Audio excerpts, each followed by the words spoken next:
गंगा नदी को मोक्षदायिनी माना गया है। गंगा स्नान से जन्मों जन्मांतर के पाप धुल जाते हैं और व्यक्ति मृत्यु के बाद मोक्ष पाता है।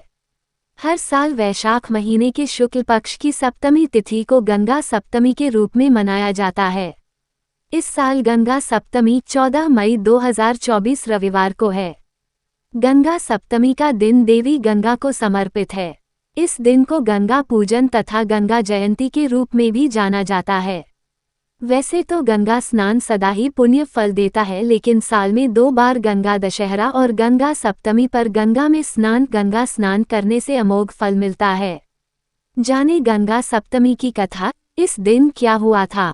गंगा सप्तमी की कथा। गंगा सप्तमी पर देवी गंगा का पुनर्जन्म हुआ था। गंगा सप्तमी पर्व के लिए कथा है कि महर्षि जहनु तपस्या कर रहे थे।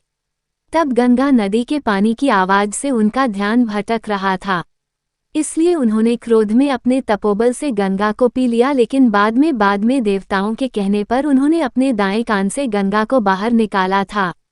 इसलिए ये गंगा प्राकट्य का दिन भी माना जाता है।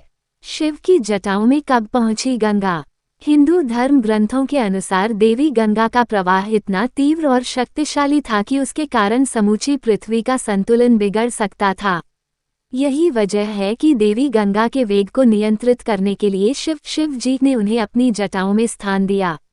गंगा सप्तमी के दिन ही देवी गंगा भोलेनाथ की जटा में समा गई थीं। गंगा दशहरा पर मां गंगा पृथ्वी पर अवतरित हुई थीं। श्रीमद् भागवत महापुराण में गंगा की महिमा बताते हुए सुखदेव जी राजा परीक्षित से कहते हैं कि जब शरीर की राख गंगाजल में मिलने से राजा सगर के पुत्रों को मोक्ष मिल गया था, तो गंगाजल के कुछ बूंद पीने और उसमें नहाने पर मिलने वाले पुण्य की कल्पना नहीं की जा सकती।